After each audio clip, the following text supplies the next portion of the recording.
Hello everyone and welcome back to the Artificial DM. So today we have a collection of stories from one user. They ended up sharing a couple of stories on our server and I decided to go ahead and read them for the channel. And in fact, JuneBun has 3 horror stories, one of which is over on their main Reddit page. I exist, I exist, I exist.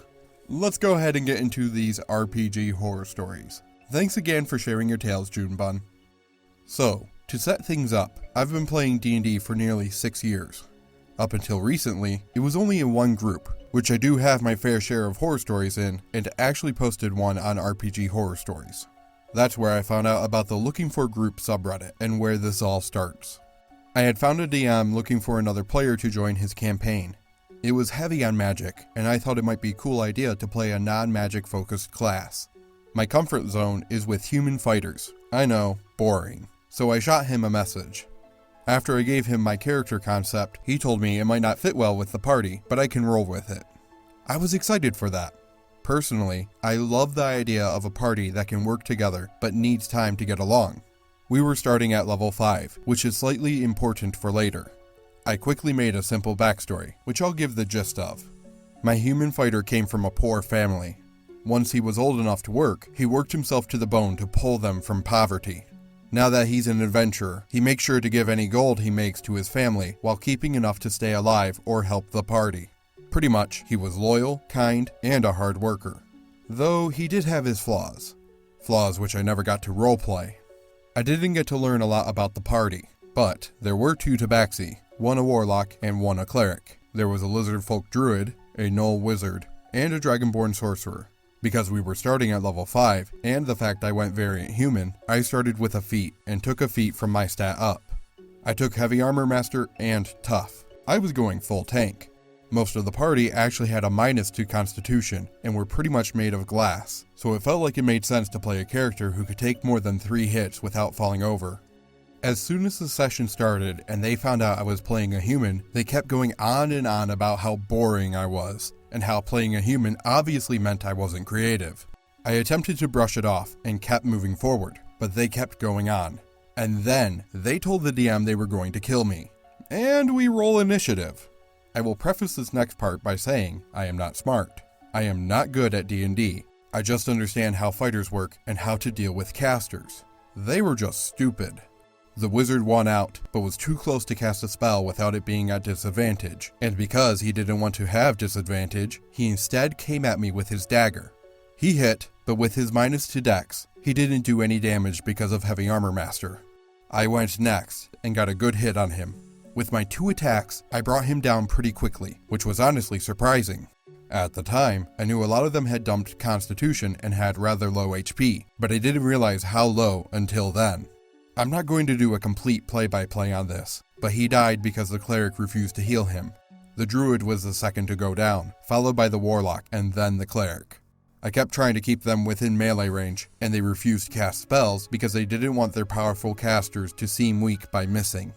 On my last turn, the sorcerer said something along the lines of, "You have breathed your last breath, human!"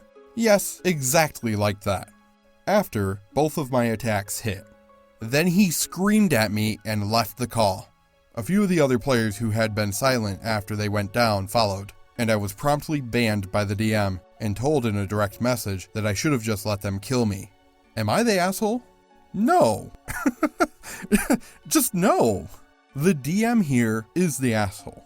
Instead of just telling OP, hey, I don't want you to play a human, or instead of stepping in and telling his players, no, you can't kill him because he's playing a different race, and then saying, hey, you should have let the other players kill you because they wanted to? Honestly, good riddance with this group. So JuneBun found this group by posting their first story onto RPG Horror Stories. So this story helped JuneBun go ahead and look into the Looking For Group roleplay subreddit. My players and their relationship with dead children. Before getting into the story, there are a few things I want to say. I've been playing with this group for nearly 4 years, and I have never been able to find a new one. I'm hoping this could be a good way to both tell one of my many stories, and reach out to any group better than my current one.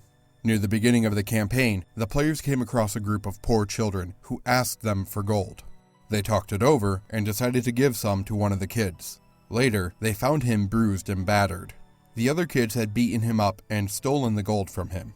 The party was very quick to protect him and even took him with them. This is very important for what happens later. They did this willingly and even promised to protect him both in and out of character. At some point, they stumbled upon a side quest. A village nearby was dealing with a slight problem in the woods, and they needed some adventurers to help them out. The party decided, why not, and headed to it. When they finally got there, the mayor gave them all the info they needed and agreed to pay them 5 GP each, which was a pretty good amount for the setting. They told them they were down and went to the edge of the woods. They then sent the child in. He was reluctant, but they threatened him. He goes in and after a few hours, doesn't come back out. They go back to the mayor, convince him they did their job, take the gold, and ran before anyone found out they were liars. Soon enough though, they start getting pissed at me. Apparently, they decided the child's death just wasn't funny enough, so they went back to the village and tried to kill everyone in it just to spite me. I told them no. They blamed me, as they often do, saying the child's death wasn't as funny as they wanted it to be, and if I didn't want them to slaughter an entire village, I should have been a better DM. So I said fine. I told them they could do it. There were consequences. They weren't so fond of that, so they forcefully canceled the campaign, refusing to ever join another session because they didn't want to deal with what happens when you act like a bunch of assholes and murder lots of people for no good reason. This sounds like it was a group that really wanted to be more of a joke campaign, and OP really wanted a serious campaign. Aside from that conflict of interest, the players are in the wrong here. They held the game hostage at the DM's expense, and then when OP went ahead and agreed with it, they still held the game hostage. I think this is a great example on why Session Zeros are very important. The Greek Campaign. This horror story is one that was a lot more uncomfortable for me than others. Most of the bad experiences I have had outside of my main group went by super quickly, mostly just happening over the course of a single session and then ending. But this one took place over an entire month. I don't remember super well how I found the Discord server in the first place, but there was a DM in it who was looking for players to do a high-level Greek-style campaign. The main points were the fact we would be using 2 different classes, and we would be basing our characters off gods and goddesses. Now, before we get into the horror story itself, I want to explain how little I knew about Greek myths before going into the campaign. At the time, all I knew about was the basic stories of Hercules, Icarus, and some of the gods. I knew the most about chaos, but I wasn't going to base a character off of that.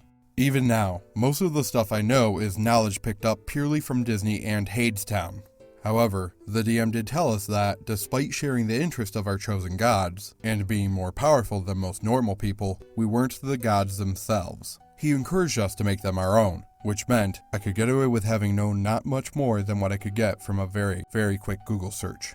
Each player will be named after the god they picked.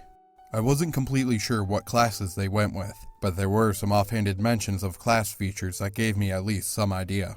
Athena and I were the closest, so I knew hers as well as I knew mine. We had Aphrodite, who I think one of her classes was Bard.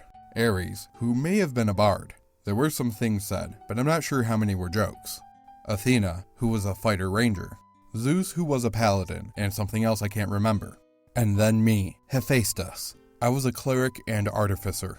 From that point on, the group dynamic had been set. Zeus and Athena aren't all that important to the story, but shout out to Athena for actually being nice to me. After we had picked our gods, with me being the last to choose, Ares was quickly on my ass, using Hephaestus as a vehicle for insulting me.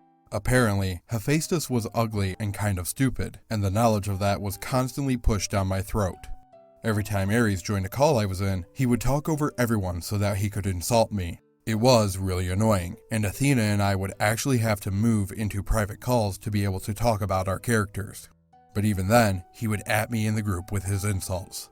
Eventually, Athena got so annoyed she put her foot down and told him to shut up. The insults weren't all though. One thing he also kept bringing up was the relationship between Hephaestus and Aphrodite. Specifically, how Aphrodite was cheating on him with Ares. Honestly, I didn't see the point of this. As the DM said, we weren't the god our characters were based on, and the closest thing I had set up to a relationship was the fact Athena and my characters were going to be childhood friends. But he thought it was so funny, he couldn't stop bringing it up. No matter how often he was told, it had no bearing on the campaign.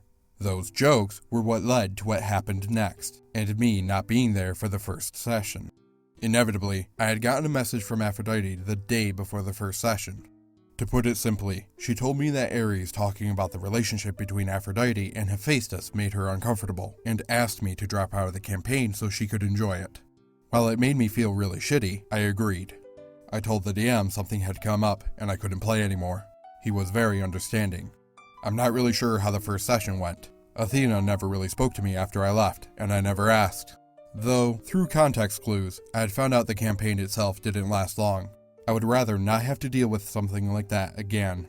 TLDR, I joined a Greek-style D&D campaign, and one of the players harassed me until another player got so uncomfortable she asked me to leave. Both Ares and Aphrodite are jerks here. Ares is your low-level jerk. Everybody has an experience with somebody who was like Ares. But Aphrodite here is worse. Aphrodite wasn't even being targeted, but she couldn't handle one of the players making those comments, and asked another player to leave the game? Not the one bringing up the problems, but the one being targeted by the bullying. I think that makes Aphrodite even worse in this situation. But that's at least what I think. Hopefully you enjoyed these stories, and thank you again, JuneBun, for sharing your tales. Also, be sure to let me know your thoughts on the stories down in the comments below. That's gonna do it for today. And until next time, hope you feel inspired.